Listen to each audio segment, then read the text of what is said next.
നമസ്കാരം. മലയാളി വാർത്ത ആനുകാലികത്തിലേക്ക് സ്വാഗതം. നമസ്കാരം. വീണ വിജയനിൽ നിന്ന് അന്വേഷണം, മാസപ്പടിയുടെ ആ ഒരു അന്വേഷണം പിണറായി വിജയനിലേക്ക് നീങ്ങുന്നു എന്നുള്ള ചില സൂചനകളാണ് പുറത്തുവരുന്നത്. ആദ്യം ചോദ്യം ചെയ്യലിന് വിളിപ്പിച്ചപ്പോൾ പോകാതിരുന്ന വീണ വിജയൻ പിന്നീട് 29-ന് ആദ്യത്തെ ചോദ്യം ചെയ്യൽ കഴിഞ്ഞു. അത് കഴിഞ്ഞ് 29-ന് ഹാജരാകണമെന്ന് വീണ്ടും അറിയിച്ചപ്പോൾ ആ ഡേറ്റിന് മുൻപേ പോയി അങ്ങ് ചോദ്യം ചെയ്യലിന് നിന്നു കൊടുക്കുകയായിരുന്നു. പക്ഷെ അവിടം കൊണ്ടും അവസാനിച്ചില്ല. വീണ്ടും വീണയെ ചോദ്യം ചെയ്യലിന് വിളിപ്പിക്കുന്നു എന്നുള്ളതാണ് വിവരങ്ങൾ. എന്തുകൊണ്ട് വീണയ്ക്ക് കൃത്യമായ തെളിവുകൾ ഈ പറയുന്ന ഇഡിക്ക് കൈമാറാൻ കഴിയുന്നില്ല?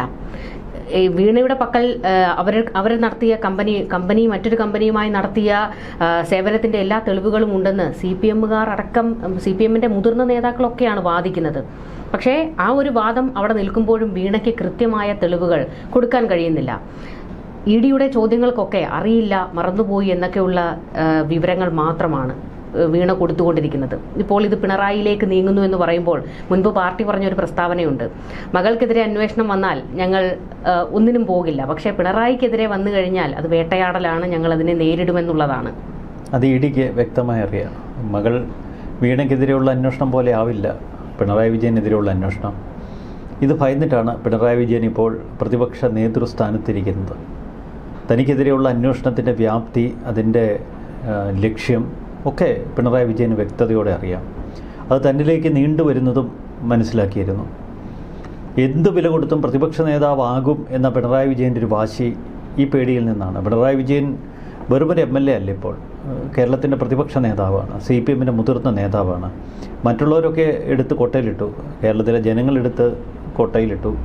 ഇപ്പോഴിതാ നമ്മൾ തമിഴ്നാട്ടിൽ നിന്നൊരു വാർത്ത കേൾക്കുന്നു. സ്റ്റാലിൻ്റെ പാർട്ടി അവരുടെ ഔദ്യോഗിക പത്രത്തിൽ പിണറായി വിജയനെയും CPM-നെയും പുച്ഛിച്ച് കടന്നാക്രമിച്ചുകൊണ്ട് ഒരു ലേഖനം എഴുതിയിരിക്കുന്നു. ആർക്കും വേണ്ടാത്ത ഒരു പുരാവസ്തുവായി ഒരു വശത്ത് മാറുന്നുണ്ട്. പക്ഷെ മറുവശത്ത് വീണ വിജയൻ ഇപ്പോഴും വലിയ പിടിയുണ്ട്. അത് തെളിയിക്കുന്നതാണ് ഇന്നലത്തെ ആ ചോദ്യം ചെയ്യൽ. ഇന്നലത്തെ ദിവസത്തിന് വലിയൊരു പ്രത്യേകതയുണ്ട്.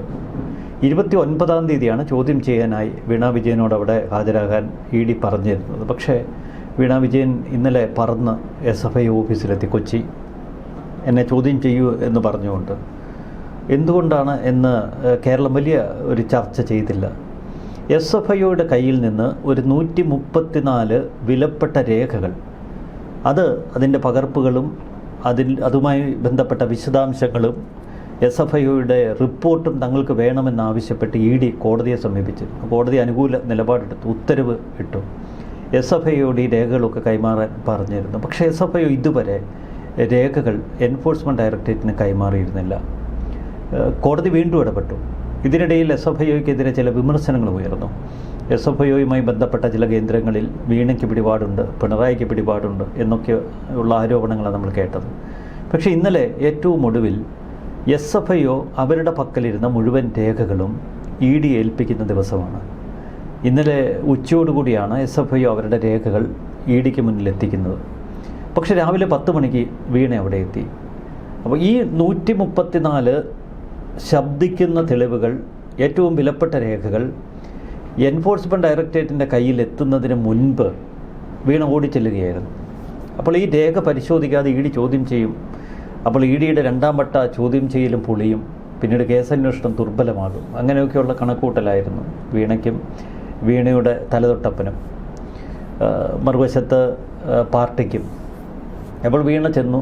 പക്ഷേ ഇഡി ഇന്നലെ വളരെ സൂക്ഷ്മതയോടെ നീങ്ങിയത്. കാരണം ഈ രേഖകൾ പരിശോധിച്ച് ആ രേഖകളുടെ പിൻബലത്തിൽ വീണയെ ചോദ്യം ചെയ്തതിൽ കിട്ടിയ വൈരുദ്ധ്യങ്ങൾ എഴുതി ചേർത്ത് ഒരു അന്തിമ റിപ്പോർട്ട് തയ്യാറാക്കി. ഇത് വീണയെ അറസ്റ്റ് ചെയ്താൽ, വീണയെ കോടതിയിൽ ഹാജരാക്കുമ്പോൾ ഈ രേഖകൾ കൂടി കോടതിയുടെ മുന്നിൽ ഹാജരാക്കണം. അത്തരമൊരു ഹോംവർക്ക് ചെയ്തില്ലെങ്കിൽ വീണ പൊടി തപ്പി ജാമ്യം നേടി പുറത്തിറങ്ങും. എന്നിട്ട് ഇഡിയെ വെല്ലുവിളിക്കും പാർട്ടി. ആ സാഹചര്യം ഒഴിവാക്കണം. ഇവിടെ നമ്മൾ ഇഡിയുടെ ഒരു ആത്യന്തിക ലക്ഷ്യം മനസ്സിലാക്കണം. ഇഡി എന്തുകൊണ്ട് ഇന്നലെ 2ാം വട്ടവും ചോദ്യം ചെയ്ത് വീണയെ വിട്ടയക്കുമ്പോൾ വളരെ ശക്തമായ ചില സൂചനകൾ അവർ നൽകുന്നുണ്ട്. 10 മണിക്കൂറോളം ഇന്നലെ ചോദ്യം ചെയ്ത്, 9 മണിക്കൂറിലധികം സമയം. അത് കഴിഞ്ഞ് വീണ പുറത്തേക്ക് ഇറങ്ങുമ്പോൾ ഇഡി പറഞ്ഞു, അടുത്ത ആഴ്ച വീണ്ടും ഞങ്ങൾ വിളിക്കും. അപ്പോൾ 29 എന്നുള്ള ഡേറ്റ് സ്കിപ്പ് ചെയ്യാൻ പറ്റത്തില്ല, വീണ്ടും വിളിക്കും, അതിന് വന്നേ തീരൂ. ഏതെങ്കിലും തലത്തിൽ ഇനി വീണ ആ ചോദ്യം ചെയ്യലിൽ നിന്ന് ഒഴിഞ്ഞു മാറാൻ ശ്രമിച്ചാൽ ഇഡിയുടെ പക്കൽ എല്ലാ തെളിവുകളും എത്തി. ഇവിടെ CPM പിണറായി വിജയനും ഭയക്കുന്നത് EDയുടെ പക്കലെത്തിയ തെളിവുകളുടെ വ്യാപ്തിയാണ്. നമുക്കറിയാം ED അന്വേഷണം എവിടെ എത്തി നിൽക്കുന്നു എന്നത്. ED അവരുടെ വ്യക്തമായ ഫൈൻഡിങ്സ്, അത് ഏറെക്കുറെ അവർ ഫൈൻഡിങ്സിലെത്തി. ആ ഫൈൻഡിങ്സിൻ്റെ ഏറ്റവും ശക്തമായ ചില തലങ്ങൾ എൻഫോഴ്സ്മെൻറ്റ് ഡയറക്ടറേറ്റ് തന്നെ പുറത്തേക്ക് വിടുന്നുണ്ട്. ഒന്ന്, കുറ്റകൃത്യത്തിലൂടെ നേടിയ പണമാണ് മാസപ്പടി എന്ന പേരിൽ വീണ ടിയുടെ അക്കൗണ്ടിലെത്തിയത്. എക്സാലോജിക്കിന് മാസപ്പടിയായി കിട്ടിയ പൈസ ഒരു കുറ്റകൃത്യത്തിൻ്റെ പ്രതിഫലമായിരുന്നു. അത് അവരുടെ ഫൈൻഡിങ്സാണ് ഇപ്പോൾ. അപ്പോൾ കുറ്റകൃത്യത്തിലേക്ക് ഫോക്കസ്ഡായി അന്വേഷണം. ഈ കുറ്റകൃത്യം ആരാണ് നടത്തിയത്? വീണ വിജയൻ എന്ന വ്യക്തിക്കാണ് പണം കിട്ടിയതെങ്കിലും വീണ വിജയൻ്റെ പിതാവാണ് അന്ന് മുഖ്യമന്ത്രിയായിരുന്ന പിണറായി വിജയൻ. പിണറായി വിജയൻ്റെ 1ാം മന്ത്രിസഭയുടെ കാലത്ത് എൻഫോഴ്സ്മെൻറ്റ് ഡയറക്ടറേറ്റ് ഇപ്പോൾ അവരുടെ അന്വേഷണം കൃത്യതയോടെ കൊണ്ടുപോകുന്നു. അന്ന് CMRLന് എന്തൊക്കെ അനർഹമായ നേട്ടങ്ങൾ സർക്കാരിൽ നിന്ന് ലഭിച്ചു, ആ അന്വേഷണത്തിൻ്റെ വ്യാപ്തി എത്രത്തോളം ഉണ്ടെന്ന് പിണറായിയെ ഭയപ്പെടുത്തുന്നു, CPMനെ ഭയപ്പെടുത്തുന്നു. ഒരുപക്ഷെ കേരളം നടുക്കുന്ന കണ്ടെത്തലുകളാവാം EDയുടെ പക്കലുള്ളത്. അവിടെയാണ് ഒരു കുറ്റകൃത്യത്തിലൂടെ സമ്പാദിച്ച പണം എന്ന് ED പറയുന്നത്. ഈ കുറ്റകൃത്യത്തിലേക്ക് ഇതുവരെ ഫോക്കസ്ഡ് അല്ല. ആളുകളൊക്കെ വീണ മാസപ്പടി വാങ്ങി. അപ്പോൾ പല മാസപ്പടിയുടെയും കൂടെ വീണ കിട്ടിയ എന്തോ ഒരു ഗിഫ്റ്റ് എന്നുള്ള നിലയിൽ മാത്രമേ ഇതെടുക്കുന്നുള്ളൂ. അത്ര ലാഘവത്തോടെയാണ് മലയാളത്തിലെ മാധ്യമങ്ങളും വിമർശകരുമൊക്കെ ഈ വിഷയത്തെ കാണുന്നത്. പക്ഷേ കുറ്റകൃത്യത്തിൻ്റെ തലത്തിലെത്തി നിൽക്കുന്നു. കുറ്റകൃത്യം എന്താണ്? ഇവിടെ ചർച്ച ചെയ്യപ്പെടേണ്ടത് ആ കുറ്റകൃത്യമാണ്. CMRL എന്ന കമ്പനിക്ക് അന്നത്തെ കേരള സർക്കാർ ചെയ്തു കൊടുത്ത അനർഹമായ ആനുകൂല്യങ്ങൾ എന്തൊക്കെ, കേരളത്തെ കൊള്ളയടിക്കാൻ എങ്ങനെയൊക്കെ അന്നത്തെ സർക്കാർ നിന്നുകൊടുത്തു. അപ്പോൾ അത് ഭയാനകമായൊരു അന്വേഷണ തലമാണ് അവിടെ നമ്മൾ കാണുന്നത്. വളരെ വിശാലമായൊരു കുറ്റകൃത്യമാണ് നടന്നതെങ്കിൽ ഇപ്പോൾ വീണയുടെ അക്കൗണ്ടിലെത്തിയത് വളരെ നേരിയ പണം മാത്രമാകാം. നമുക്കറിയാം 183 കോടിയുടെ കഥയൊക്കെ നമ്മൾ കേട്ടു. അങ്ങനെയെങ്കിൽ ഈ 2,78 ലക്ഷം രൂപയ്ക്കപ്പുറം 100 കണക്കിന് കോടി രൂപ അനധികൃതമായി കള്ളപ്പണമായി പല വഴിക്ക് എത്തിയിട്ടുണ്ടാവാം. അപ്പോൾ ED ശ്രമിക്കുന്നത് വീണയുടെ അക്കൗണ്ടിലെത്തിയ 2,78 ലക്ഷം രൂപയുടെ പേരിൽ വീണയെ പിടിച്ചകത്തിടാനല്ല. അവർക്ക് വേണ്ടത് മറ്റൊന്നാണ്. അഴിമതിയുടെ ആഴങ്ങളിലേക്ക് ഇറങ്ങിച്ചെന്ന് അന്നത്തെ കുറ്റകൃത്യത്തിൻ്റെ വ്യാപ്തി മനസ്സിലാക്കി ആ കുറ്റകൃത്യത്തിലൂടെ അഴിമതി നടത്തിയിട്ടുണ്ടെങ്കിൽ അതിൻ്റെ വേര് കണ്ടെത്തുകയാണ് EDയുടെ ലക്ഷ്യം. അപ്പോൾ അത് ചെന്ന് നിൽക്കുന്നത് വീണ ടി എന്ന ഇപ്പോഴത്തെ ഈ കള്ളപ്പണ നിരോധന ഇടപാട് കേസിലെ പ്രതിയാക്കപ്പെട്ട വ്യക്തിയുടെ പിതാവിലേക്കാണ്. അപ്പോൾ 3ാം വട്ട ചോദ്യം ചെയ്യലിൽ ഒരു കാര്യം വ്യക്തമാണ്. ഒരുപക്ഷെ പിണറായി വിജയനും നോട്ടീസ് കിട്ടിയേക്കാം, പിണറായി വിജയനിലേക്ക് അന്വേഷണം നീണ്ടാക്കാം. 2 കാര്യങ്ങളിൽ ഇനി വ്യക്തത വരേണ്ടത്. 3ാം വട്ട ചോദ്യം ചെയ്യലിൽ വീണയെ അറസ്റ്റ് ചെയ്യുകയും പിണറായിയോട് ഹാജരാകാൻ ആവശ്യപ്പെടുകയും ചെയ്യുമോ? 2, വീണ വിജയനൊപ്പം പിണറായി വിജയനെ കൂടി ചോദ്യം ചെയ്യുമോ? പിണറായി വിജയനിലേക്ക് അന്വേഷണം എത്താൻ എൻഫോഴ്സ്മെൻറ്റ് ഡയറക്ടറേറ്റ് ഏതൊക്കെ തലങ്ങളിലാണ് ഇനി നീങ്ങുന്നത്? ഇവിടെ മനസ്സിലാക്കേണ്ട ചില പ്രശ്നങ്ങളുണ്ട്. EDയെ സംബന്ധിച്ച് ഒരു വ്യക്തിക്കെതിരെ കേസെടുക്കണമെങ്കിൽ അവിടെ ഒരു കള്ളപ്പണ ഇടപാട് നടക്കണം. അപ്പോൾ വീണ ടിയുടെ അക്കൗണ്ടിൽ വന്ന പണം അവരെന്തൊക്കെ തലങ്ങളിലാണ് ഉപയോഗപ്പെടുത്തിയത്, കൈകാര്യം ചെയ്തത്? അപ്പോൾ ഇതൊരു ചൂണ്ട മാത്രമാണ്. വീണ ടി ഒരു ഇര മാത്രമാണ്. പിണറായി വിജയനെ വീഴ്ത്താൻ, പിണറായി വിജയനെ പൂട്ടാനുള്ള EDയുടെ ഒരു ചൂണ്ടയാണ്. അപ്പോൾ ഈ ചൂണ്ട എന്ന് പറയുന്നത് വീണ ടിയുടെ അക്കൗണ്ടിൽ നിന്ന് ഏതെങ്കിലും തലത്തിൽ പിണറായി വിജയൻ്റെ മനസ്സറിവുള്ള എക്സ്പെൻഡിച്ചറിലേക്ക് പണം പോയോ? പിണറായി വിജയൻ ഏതെങ്കിലും തലത്തിലേക്ക് ഈ പണത്തിൻ്റെ ഒരു അംശം കിട്ടിയോ? ഏതെങ്കിലും തലത്തിൽ പിണറായി അറിഞ്ഞാണോ വീണ വിജയൻ ഈ പണം ഉപയോഗിച്ചത്? അപ്പോൾ നമുക്കറിയാം, കുറ്റകൃത്യത്തിൽ നിന്ന് അഴിമതിയിലേക്കും അഴിമതിയിൽ നിന്ന് അഴിമതി പണം കൈകാര്യം ചെയ്തതിലേക്കുമുള്ള ഒരു കണക്ഷൻ ഡെവലപ്പ് ചെയ്യാൻ EDക്ക് കഴിയും. ആ കണക്ഷൻ പോയിൻ്റ് എന്ന് പറയുന്നത് പിണറായിയെ പ്രതിയാക്കി ചേർക്കാനുള്ള ഒരു ഏറ്റവും വിലപ്പെട്ട തെളിവായിരിക്കും. അവിടെയാണ് പിണറായി വിരളുന്നത്. ഇത്തരമൊരു പ്രതിയാക്കപ്പെടാനുള്ള എല്ലാ സാധ്യതകളും തെളിഞ്ഞു. ഇനി അതിൽ നിന്ന് രക്ഷപ്പെടാൻ കഴിയില്ല. ആ പ്രതിപ്പട്ടികയിലേക്ക് കയറിയാൽ ഈ കേസിൻ്റെ ഭയാനകമായ മറ്റു തലങ്ങളിലേക്ക് അടക്കും. അന്ന് നടന്ന അഴിമതി, അന്ന് നടന്ന കുറ്റകൃത്യം, അന്ന് നടന്ന ഇടപാടുകൾ, അന്ന് നടന്ന കള്ളപ്പണത്തിൻ്റെ വ്യാപ്തി, വിദേശ ബാങ്കുകളുമായി ബന്ധപ്പെട്ട് നടന്ന കള്ളപ്പണ ഇടപാടുകൾ. നമുക്കറിയാം, ദുബായ് കേന്ദ്രീകരിച്ച് ED അന്വേഷണം നടത്തുന്നുണ്ട്. വിദേശ വകുപ്പുമായി ചേർന്നുള്ള പരിശോധന നടത്തുന്ന UAE എംബസിയായി അവർ ബന്ധപ്പെട്ട് കഴിഞ്ഞു. അപ്പോൾ ദുബായ് കേന്ദ്രീകൃതമായ ബാങ്കുകളിലേക്ക് മറ്റാരുടെയെങ്കിലും അക്കൗണ്ടിൽ നിന്ന് അനധികൃത പണം എത്തിയോ? കേരളത്തിൽ ആരൊക്കെ ഈ വലിയ ഇടപാടിൻ്റെ കണ്ണികളായിട്ടുണ്ട്? അപ്പോൾ വളരെ ഭയാനകമായ ഒരു തലത്തിലേക്ക് ഈ കേസന്വേഷണം വ്യാപിക്കുന്ന കാഴ്ച, അതിൽ പിണറായി വിജയൻ കുടുങ്ങാൻ പോകുന്ന കാഴ്ചയാണ് നമുക്ക് മുന്നിൽ. നമ്മൾ ഇതുവരെ ഇത്തരം വാർത്തകൾ അവതരിപ്പിക്കുന്ന ആളുകൾ പറയും ഒരു ഹൈപ്പിട്ടൊക്കെയാണ് പറയുന്നതെന്ന് പിണറായി എന്നൊക്കെ. പക്ഷേ വാസ്തവം ഇതാണ് അതിൻ്റെ ഒരു ഭയാനകമായ തലം. പക്ഷേ ഈ നമ്മൾ രണ്ടാം പിണറായി സർക്കാരിൻ്റെ കാലം മുതൽ തന്നെ ഈ മാസപ്പടിയായിട്ടുള്ള ഈ കേസ് ഇങ്ങനെ കേട്ട് ആൾക്കാർക്ക് ഏകദേശം അവർ തന്നെ പറയുന്നുണ്ട്, നമ്മളിപ്പോൾ ഈ വാർത്ത ബ്രേക്ക് ചെയ്യുമ്പോൾ ഒന്നും സംഭവിക്കാൻ പോകുന്നില്ല, ഡീലുണ്ടാക്കും എന്ന് കേരളത്തിലെ ജനങ്ങൾ പറയുന്നുണ്ട്. അവിടെയാണ് നമ്മൾക്ക് വീണ്ടും ചില സംശയങ്ങൾ വരുന്നത്. അതായത് ഈ SFIOയും എൻഫോഴ്സ്മെൻറ്റ് ഡയറക്ടറേറ്റും കേന്ദ്ര ഏജൻസികളാണ്. പക്ഷേ ഒരു ഏജൻസി കണ്ടെത്തിയ അന്വേഷണത്തിൻ്റെ റിപ്പോർട്ടുകൾ മറ്റൊരു ഏജൻസി ചോദിക്കുമ്പോൾ കൊടുക്കുന്നില്ല, കോടതിയെ സമീപിക്കേണ്ടി വരുന്നു. ഇത്തരത്തിലുള്ള ചില കളികൾ നടക്കുമ്പോൾ ഇതൊരു ഒത്തുകളിയാണോ? വീണ്ടും ഈ പറയുന്ന പിണറായി വിജയനെയും അല്ലെങ്കിൽ കുടുംബത്തെയും മുൻപ് സംരക്ഷിച്ചിരുന്നത് പോലെ തന്നെ സംരക്ഷിക്കാനുള്ള കേന്ദ്രത്തിൻ്റെ ഒരു നീക്കമാണോ എന്നുള്ള സംശയം സ്വാഭാവികമായിട്ടും ഉണ്ടാകും. ഈ ലോകത്ത് സർവ്വസാധാരണമായ ഒരു സാധനമാണ് മലയാളികൾ. അതുപോലെ തന്നെ ലോകത്ത് ഇപ്പോൾ വംശനാശം നേരിടുന്നു എങ്കിലും സർവ്വസാധാരണമായ ഒരു സാധനമായിരുന്നു ഈ കമ്മ്യൂണിസ്റ്റ് പാർട്ടിയോട് അനുഭാവമുള്ളവർ. നമുക്കറിയില്ല ഈ കേന്ദ്ര ഏജൻസിയിലൊക്കെ എത്ര മലയാളികൾ കമ്മ്യൂണിസ്റ്റ് അനുഭാവികളായവർ കയറിപ്പറ്റിയിട്ടുണ്ടെന്ന്. ഇതൊരു വലിയ സംവിധാനമാണ് ഓരോ അന്വേഷണ ഏജൻസിയും. അതിലൊക്കെ ചില കീ പോസ്റ്റുകളിൽ ആരെങ്കിലുമൊക്കെ ചെന്നിരുന്നാൽ അവർക്ക് പലതരത്തിൽ സഹായിക്കാൻ കഴിയും. കേന്ദ്ര ആഭ്യന്തരമന്ത്രിക്കോ കേന്ദ്ര ധനകാര്യമന്ത്രിക്കോ എല്ലായ്പ്പോഴും ഇതിൽ ഇടപെടാനൊന്നും കഴിയില്ല. അതിൽ രാഷ്ട്രീയം കലർത്താനും കഴിയില്ല. കാരണം അന്വേഷണം സുതാര്യമായിരിക്കണം. നമ്മൾ പുറമേക്ക് കരുതും ഈ കേരളം ഭരിക്കുന്ന അല്ലെങ്കിൽ ഇന്ത്യ ഭരിക്കുന്ന രാഷ്ട്രീയക്കാരുടെ നിയന്ത്രണത്തിലാണ് എല്ലാമെന്ന്. ഒരിക്കലുമല്ല. ഓപ്പറേഷൻ തൂഫാന് ഒരു ഉത്തരവിടാനേ രമേശ് ചെന്നിത്തലയ്ക്ക് കഴിയൂ. അത് ഇംപ്ലിമെൻ്റ് ചെയ്ത് നടപ്പാക്കി പ്രതിയെ പിടിക്കുക എന്ന് പറഞ്ഞൊരു പോലീസ് ഉദ്യോഗസ്ഥൻ്റെ ഉത്തരവാദിത്വമാണ്. അവിടെ ചില മായം ചേർക്കലുകൾ ഉണ്ടാവാം, ചില പ്രതികൾ സ്കിപ്പ് ചെയ്യപ്പെടാം, അഴിമതി ഉണ്ടാവുക. ഇതൊക്കെ ഉദ്യോഗസ്ഥന്മാരുടെ കളിയാണ്. ഇപ്പോഴും നമുക്കറിയാം അന്ന് എൻഫോഴ്സ്മെൻറ്റ് ഡയറക്ടറേറ്റ് ഉദ്യോഗസ്ഥരെ ആക്രമിച്ച പ്രതികൾക്ക് ജാമ്യം കിട്ടി, പ്രോസിക്യൂട്ടർ ഒത്തുകളിച്ചതാണ്. അപ്പോൾ CPMൻ്റെ നിയന്ത്രണം നമ്മൾ ഉദ്ദേശിക്കുന്നതിലൊക്കെ അപ്പുറം 10 വർഷം ഒരു സംസ്ഥാനം ഭരിച്ച പാർട്ടിയാണ്. ഒരിക്കലും നിസ്സാരമായി നമ്മൾ കരുതരുത്. ആ 10 വർഷം സംസ്ഥാനം ഭരിച്ച് തടിച്ചു കൊഴുത്ത് മെഴുത്ത് ഇരുന്നൊരു വലിയ സംവിധാനത്തെ കേരളത്തിലെ ജനങ്ങളെല്ലാം കൂടെ ഒത്തുപിടിച്ച് തള്ളി കുഴിയിലിട്ടതാണ്. ആ കുഴിയിലിട്ടു എന്ന് കരുതി അത് ദ്രവിച്ച് ഇപ്പോൾ തീരണമെന്നൊന്നുമില്ല. അത് പല രൂപത്തിൽ, പല ഭാവത്തിൽ, പല ഭാവാദികളോടെ പല സ്ഥലങ്ങളിൽ അത് പ്രത്യക്ഷപ്പെടും. അപ്പോൾ ഇത്തരം ചില പ്രതിരോധങ്ങൾ പല സ്ഥലങ്ങളിൽ നിന്നും ഉണ്ടാവുക. ഇത്തരം അന്വേഷണങ്ങളിൽ അങ്ങ് ഡൽഹിയിലിരിക്കുന്ന അമിത്ഷായ്ക്കോ നിർമ്മലയ്ക്കോ ഒന്നും ഈ കാര്യങ്ങളിൽ വളരെ സ്ഥിരമായി ഇടപെടാനൊന്നും കഴിയില്ല. BJP കേന്ദ്ര നേതൃത്വത്തിനോ ഒന്നും കഴിയില്ല. എന്തിനേറെ കേരളത്തിലെ സംസ്ഥാന BJP നേതാക്കൾക്ക് ഈ കേസിൻ്റെ ABCD അറിയില്ല. അവരാരോട് പോയി പറയാൻ? അമിത്ഷായുടെ മുന്നിൽ പറഞ്ഞിട്ട് കാര്യമുണ്ട്. അമിത്ഷാ പറയും ഇതൊക്കെ നമ്മൾ ഏജൻസി ഏൽപ്പിച്ചിട്ടുണ്ട്. വലിയ താല്പര്യമൊന്നുമില്ല.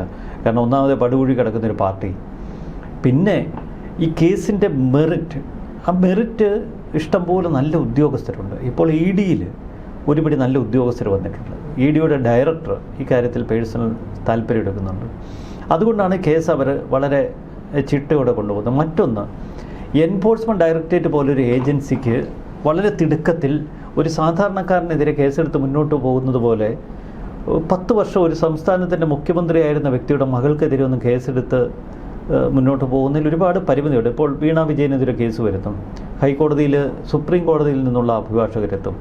സുപ്രീം കോടതിയിൽ ഇന്ത്യയിലെ ഏറ്റവും മികച്ച അഭിഭാഷകരായിരിക്കും ഗവൺമെൻറ് അഭിഭാഷകർ നേരിടാനുള്ളത്. അപ്പോൾ EDയുടെ എല്ലാ പ്രൊസീഡിങ്സും ചോദ്യം ചെയ്യപ്പെടും. അവരൊക്കെ മനുഷ്യരാണ്. ആ പ്രൊസീഡിങ്സ് ചോദ്യം ചെയ്യപ്പെടുമ്പോൾ പലരുടെയും തല കുനിക്കേണ്ടി വരും, അല്ലെങ്കിൽ അവർക്ക് പല വിധത്തിലുള്ള സമ്മർദ്ദങ്ങൾ വരും. അപ്പോൾ ഏറ്റവും ഭദ്രമായി അവരവരുടെ കേസ് അന്വേഷണം മുന്നോട്ട് കൊണ്ടുപോകാനായിരിക്കും ശ്രമിക്കുന്നത്. അമിതാവേശം ഒന്നും കാണിക്കില്ല. അതുകൊണ്ട് എല്ലാ ചരടുകളും കൂട്ടി അത് വളരെ ഭദ്രമായി കെട്ടി മുറുക്കാൻ കഴിയുമ്പോഴവർ മുറുക്കുള്ളൂ. അവർക്ക് ഈ ടൈം ലാഗിനെ കുറിച്ചൊന്നും വലിയ ബോധമില്ല. നമുക്കാണ്, സാധാരണ ജനത്തിനാണ് ഇത്രയും വലിയ അഴിമതിയെല്ലാം കാട്ടി, ഇത്രയും തോന്നിവാസം എല്ലാം കാട്ടി ഇപ്പോഴും നോക്കി നെഞ്ചും പിരിച്ചിരിക്കുന്നു എന്നുള്ള നമ്മുടെ ഒരു ആവേശമുണ്ടല്ലോ, അത് അന്വേഷണ ഏജൻസിക്കൊന്നുമില്ല. നമുക്ക് പ്രത്യാശിക്കാം എല്ലാം നന്നായി വരുമെന്ന്, നീതി നടപ്പാകുമെന്ന്, അഴിമതി തെളിയിക്കപ്പെടുമെന്ന്, കുറ്റകൃത്യം എന്താണെന്ന് ജനങ്ങൾക്ക് മുന്നിൽ അനാവൃതമാകുമെന്ന് ഒക്കെ ഒരു വലിയ പ്രതീക്ഷയുടെ തലമാണ്. പക്ഷെ നമുക്ക് മുന്നിൽ കാണുന്ന ഈ ഒരു അന്വേഷണ ഏജൻസിയുടെ നീക്കങ്ങൾ അപ്പോൾ റിപ്പോർട്ടുകളായി അവതരിപ്പിക്കുക, അതിനെ സത്യസന്ധമായി വിലയിരുത്തുക, അതാണ് നമ്മുടെ ഉത്തരവാദിത്വം. ഇവിടെ ഈ 2 തവണ ചോദ്യം ചെയ്യാൻ പോകുമ്പോഴും വീണ വിജയൻ്റെ ഒരു ബോഡി ലാംഗ്വേജ് അത് എല്ലാവരും ശ്രദ്ധിച്ചൊരു കാര്യമാണ്. ആദ്യത്തെ തവണ ചോദ്യം ചെയ്യാൻ പോകുമ്പോൾ മാസ്കാണ്, കണ്ണിൻ്റെ ഒരു പകുതി പോലും കാണാത്ത രീതിയിലുള്ള ഒരു മാസ്ക് ഇട്ടിട്ടാണ് പോകുന്നത്. മാധ്യമങ്ങളെ കാണാനോ അല്ലെങ്കിൽ അവരെ ഒന്ന് തല ഉയർത്തി നോക്കാനോ പോലും തയ്യാറായില്ല.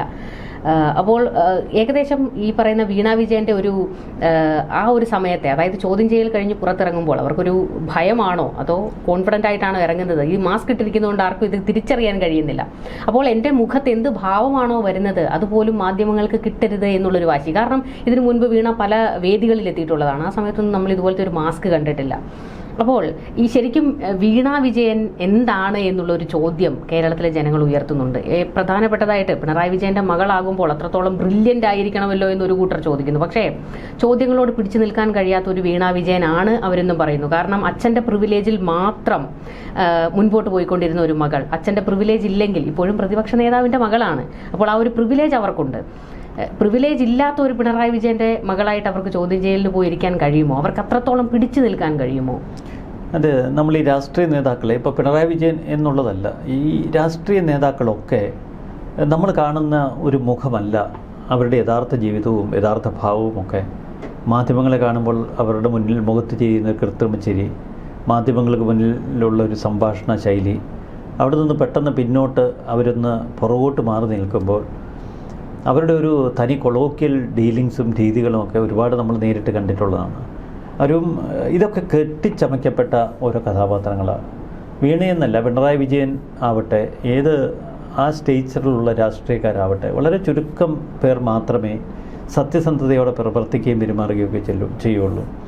ഇപ്പോൾ വീണ EDയുടെ ചോദ്യം ചെയ്യലിന് ചുമ്മാ രാവിലെ ഒരു സാരിയൊക്കെ എടുത്തിട്ട് തലമുടിയൊക്കെ പിന്നിക്കെട്ടി പള്ളിക്കൂടത്തിൽ പോകുന്ന പോലെ പോവുമല്ലോ.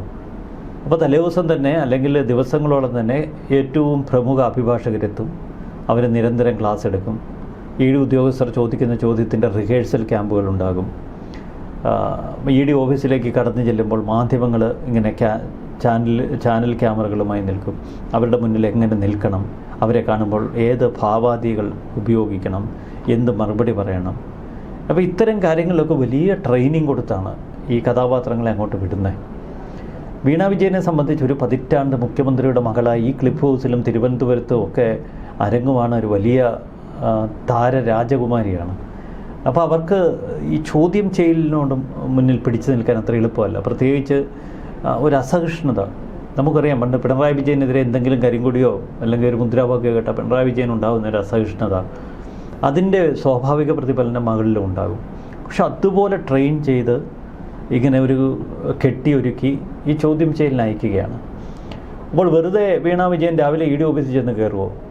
ഒരിക്കലുമില്ല. കാരണം EDയിലും മലയാളികളൊക്കെ ഉണ്ടാകും, ഈ കമ്മ്യൂണിസ്റ്റ് പാർട്ടിയുടെ ആഭിമുഖ്യമുള്ളവരുണ്ടാകും, ചിലപ്പോൾ അവിടുത്തെ പിയൂണായിരിക്കാം. അവിടുത്തെ സംഭാഷണം കേൾക്കാൻ അവനെ ആയിരിക്കും ചുമതലപ്പെടുത്തിയിരിക്കുന്നത്.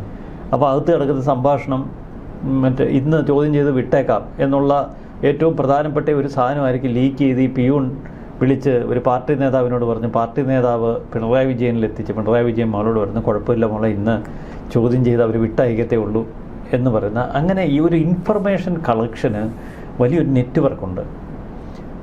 അത് രാഷ്ട്രീയക്കാർക്ക് ഒരു വലിയ നേട്ടമാണ് പല ഘട്ടങ്ങളിലും. ഇനി സ്റ്റേറ്റ് ഗവൺമെൻറ്, കേരളത്തിൻ്റെ വിജിലൻസ് ഡിപ്പാർട്ട്മെൻറ്റ് ഒരു കേസെടുക്കട്ടെ.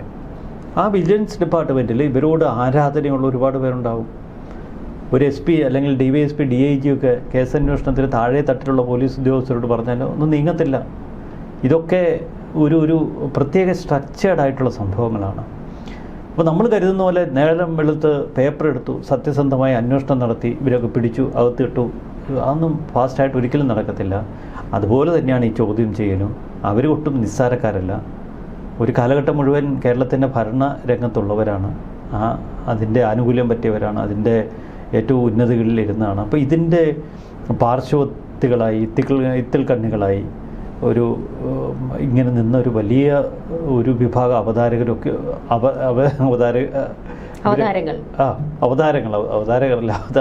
ഉണ്ട്. അപ്പോൾ ഇതെല്ലാം കൂടെ കൂട്ടിയ ഒരു നെക്സസിനെ പൊളിക്കുക അത്ര എളുപ്പമല്ല. അതാണ് ഇതിൻ്റെയൊക്കെ ഒരു ആത്യന്തിക തലം. ഈ മാസപ്പടി എന്ന് കേൾക്കുമ്പോൾ ആദ്യം ഈ രക്തം തിളച്ചിറങ്ങിയത് ഈ പറയുന്ന പോലെ തന്നെ പ്രതിപക്ഷത്ത് നിന്ന് മാത്യു കുഴൽനാടനായിരുന്നു അന്ന്. പക്ഷെ ഇന്നിപ്പോൾ നിരന്തരം വീണ വിജയനെ ചോദ്യം ചെയ്തു. സർക്കാരിന് ഒരു വേവലാതിയില്ല, സർക്കാർ ഈ വിഷയത്തിലൊന്നും പറയുന്നില്ല. അല്ലെങ്കിൽ ഒന്ന് ഓർക്കുക, ഈ പിണറായി വിജയനെയോ അല്ലെങ്കിൽ മകളെയോ കൊടുക്കണമെന്നുള്ളതല്ല, അത് മാറ്റി നിർത്തി കഴിഞ്ഞാൽ സംസ്ഥാനത്തിന്റെ സമ്പത്ത് കൊള്ളയടിച്ച കേസായത്. ഈ മാസപ്പടിയുടെ പിന്നാമ്പുറത്തേക്ക് പോയി കഴിയുമ്പോഴത്തേക്ക് കരിമണൽ ഖനനം ചെയ്തതിന്റെ കഥയിലേക്ക് എത്തും. ആ ഒരു അന്വേഷണത്തിലേക്കാണ് പോയിക്കൊണ്ടിരിക്കുന്നത്.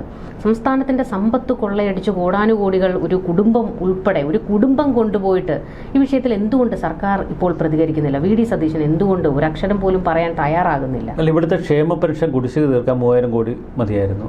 ഈ കറുത്ത 183 കോടി രൂപ അന്നത്തെ കാലത്ത് 2016 കഴിഞ്ഞിട്ട് 2017-19 കാലഘട്ടത്തിൽ 183 കോടി രൂപയാണ് രാഷ്ട്രീയക്കാർക്ക് വിതരണം ചെയ്തത്. ഏതായാലും ഒരു 10% തുക ആയിരിക്കില്ലത്. 10% എന്ന് പറയുമ്പോൾ 2000 കോടി രൂപയുടെ കച്ചവടമായി. അപ്പോൾ ശശിധരൻ കർത്തയെ സംബന്ധിച്ച് ഒരു 10,000 കോടി രൂപയുടെ കച്ചവടം കിട്ടിക്കാണും. ആ പൈസ മതിയായിരുന്നു ഇവിടെ ക്ഷേമ പെൻഷൻ കൊടുക്കാൻ, അല്ലെങ്കിൽ ജനങ്ങൾക്ക് ആനുകൂല്യം കൊടുക്കാൻ. അപ്പോൾ ഇതിലൊന്നും ഇന്ന് UDF താല്പര്യമില്ല. അവർക്ക് ഭരണം കിട്ടണം. ആ ഭരണം പിടിക്കാൻ അന്ന് UDF നേതാക്കൾ സഹസ്രം പയറ്റുന്നു, ഇതൊക്കെ അഭിനയിക്കുന്നു. ഇതെല്ലാം അഭിനയമാണ്. നിയമസഭയിലൊക്കെ അഭിനയിച്ചു, മാധ്യമ പ്രവർത്തകരുടെ മുന്നിൽ അഭിനയിക്കുന്നു. അവർക്ക് എന്തെങ്കിലും ആത്മാർത്ഥത ഉണ്ടെങ്കിൽ ഇതിൻ്റെ തെളിവുകൾ ശേഖരിച്ച് ഇവർക്ക് ED മുന്നിലെത്തിക്കാമല്ലോ, കോടതിക്ക് മുന്നിലെത്തിക്കാമല്ലോ. ഏതൊക്കെ അന്വേഷണ ഘട്ടങ്ങളിലൂടെ ഇതൊക്കെ കടന്നുപോയത്. ഈ മാധ്യമങ്ങൾക്ക് മുന്നിൽ വിളിച്ചു പോകുന്നതല്ലാതെ എന്തുകൊണ്ട് ആത്മാർത്ഥമായ ഒരു ശ്രമം നടത്തിയില്ല? എന്തുകൊണ്ട് 2016 മുതലുള്ള ഈ കരിമണൽ ഖനനത്തെക്കുറിച്ച് അന്വേഷിക്കാനുള്ള ആർജവം ഇപ്പോഴത്തെ സർക്കാർ കാട്ടുന്നില്ല? ശശിധരൻ കർത്ത കൊള്ളയടിച്ചു എന്ന് പറഞ്ഞവർ എവിടെ? അപ്പോൾ ഈ 183 കോടിയുടെ ആനുകൂല്യം പറ്റിയവരല്ല. ഈ രാഷ്ട്രീയക്കാർക്ക് ഇതിലൊന്നും വലിയ താല്പര്യമില്ല എന്ന് മാത്രമല്ല, പിണറായി വിജയനെ അവരാരും പിണറായി വിജയൻ ജയിലിൽ കിടക്കാൻ ഇന്നത്തെ കോൺഗ്രസ് നേതാക്കളോ UDF നേതാക്കളോ ആരും ആഗ്രഹിക്കുന്നുമില്ല. കാരണം 10 വർഷം കേരളം ഭരിച്ച പിണറായി വിജയൻ അതിന് മുന്നിലത്തെ UDF സർക്കാരിൽ ഒരാളെയും വേട്ടയാടിയില്ല, ഒരാളെയും പിടിച്ചകത്തിട്ടില്ല. അപ്പോൾ ഇതൊക്കെ ഒരു പരസ്പര ധാരണയിൽ പോകുന്ന സംവിധാനങ്ങളാണ്. ഭരണം കിട്ടാൻ നമ്മൾ പല കള്ളങ്ങളും പറയും, മറ്റൊരെ ആക്രമിക്കും. ഭരണം കിട്ടിക്കഴിയുമ്പോൾ അതൊക്കെ അങ്ങ് മറക്കും. എല്ലാവരും ചോദിക്കുന്ന ഒരു ചോദ്യം, അതായത് ഓരോ തവണ വീണ വിജയനെ ചോദ്യം ചെയ്യലിന് വിളിപ്പിക്കുമ്പോഴും അറസ്റ്റ് ഉണ്ടാകും എന്നുള്ളൊരു പറച്ചിലാണ്. ഒരു അറസ്റ്റിലേക്ക് സത്യസന്ധമായി പറയുകയാണെങ്കിൽ വീണ വിജയന്റെ ഒരു അറസ്റ്റിലേക്ക് കാര്യങ്ങൾ പോകുമോ? അല്ലെങ്കിൽ പിണറായി വിജയന്റെ അറസ്റ്റ് എന്നല്ല, ഒരു ചോദ്യം ചെയ്യലിന് വിളിപ്പിക്കുന്നതിലേക്കെങ്കിലും കാര്യം പോകുമോ? അത് ആർജവം, അത് നമുക്ക് എത്രത്തോളം കേന്ദ്ര സർക്കാർ ഇക്കാര്യത്തിൽ കാട്ടുമെന്ന് നമുക്കറിയില്ല. പിന്നെ ഒരു കാര്യമുണ്ടെന്നേ, ഒരു പിണറായി വിജയൻ ഒരു മുൻ മുഖ്യമന്ത്രിയാണ്, ഇത്രയധികം സ്വാധീനത്തിലൊക്കെ ഇവിടെ കഴിഞ്ഞ ഒരാളാണ്. എൻ്റെ മകളെ അറസ്റ്റ് ചെയ്യരുതേ എന്ന് പറഞ്ഞ് അമിത്ഷായുടെ കാല് പിടിച്ച് അമിത്ഷായുടെ മനസ്സലിയല്ലേ? ഞാനൊരു ഉദാഹരണം പറഞ്ഞതാണ്. അതൊരു അച്ഛൻ്റെ വിലാപമായിരിക്കും. ഇപ്പം അമിത്ഷാ വേണമെന്നില്ല, അതിൽ താഴെയുള്ള ഒരു ഉന്നത നേതാവിനോട് എൻ്റെ മകളാണ് അകത്ത് കിടക്കുന്നത്, എനിക്ക് സഹിക്കാൻ പറ്റിയല്ല എന്ന് പറഞ്ഞ് ഒന്ന് പൊട്ടിക്കരഞ്ഞാൽ മനസ്സറിയുന്നവരാണ് മിക്കവരും. കാരണം എല്ലാവരും ഈ ഭരണത്തിൽ ഒരു തരത്തിൽ അല്ലെങ്കിൽ മറ്റൊരു തരത്തിൽ പറ്റിപ്പിടിച്ചിരിക്കുന്ന ആളുകളാണ്. നാളെ എന്തെങ്കിലുമൊക്കെ ആക്ഷേപം തങ്ങൾക്കെതിരെ വരുമ്പോൾ, തങ്ങളുടെ കുടുംബത്തിന് നേരെ വരുമ്പോൾ ഇതേ ഗതി അതാർക്കും ചിന്തിക്കാൻ പറ്റത്തില്ല. ഇപ്പോഴത്തെ UDF മന്ത്രിസഭയിലുള്ളവർക്കൊന്നും അത് ചിന്തിക്കാൻ കഴിയില്ല. അതുകൊണ്ട് ഇതൊക്കെ ഒരു അഡ്ജസ്റ്റ്മെൻറ്റ് കുറേ പോകും. എങ്കിലും ഇപ്പോഴത്തെ ED അന്വേഷണം അതിലൊരു വ്യക്തതയുണ്ട്. അത് പൊതുജനത്തെ ബോധ്യപ്പെടുത്തിക്കൊണ്ടാണ് അവർ മുന്നോട്ട് കൊണ്ടുപോകുന്നത്. ആ ക്ലാരിറ്റി അത് പിണറായി വിജയനെ വല്ലാതെ ഭയപ്പെടുത്തും. ആ കുറ്റകൃത്യം അത് പിണറായി വിജയനിലെത്തും. ഇവിടെ CBI കൂടി എത്തിയാൽ ചിലപ്പോൾ ഒരത്ഭുതം നടന്നേക്കാം. എന്തായാലും കാത്തിരുന്ന് കാണണം എന്ത് സംഭവിക്കുമെന്നുള്ളത്. കാരണം ഉപ്പ് തിന്നിട്ടുണ്ടെങ്കിൽ വെള്ളം കുടിക്കുക തന്നെ വേണം. കാരണം സംസ്ഥാനത്തിൻ്റെ കോടാനുകോടികളാണ് കൊള്ളയടിച്ചു കൊണ്ടുപോയത്. അതിൻ്റെ അന്വേഷണം ഒരു കുടുംബത്തിലേക്ക് നീളുമ്പോൾ അതിലെന്തൊക്കെയോ ചില കള്ളക്കളികൾ ഉണ്ട് എന്നുള്ളത് തന്നെ വ്യക്തമാകുകയാണ്. ഈ പറയുന്നത് പോലെ തന്നെ മടിയിൽ കനമില്ലായിരിക്കും, അതൊക്കെ വിദേശത്തായിരിക്കാം. എന്തായാലും അന്വേഷണത്തിലൂടെ കണ്ടെത്തട്ടെ. അതല്ല, തീർച്ചയായിട്ടും. നന്ദി, നമസ്കാരം.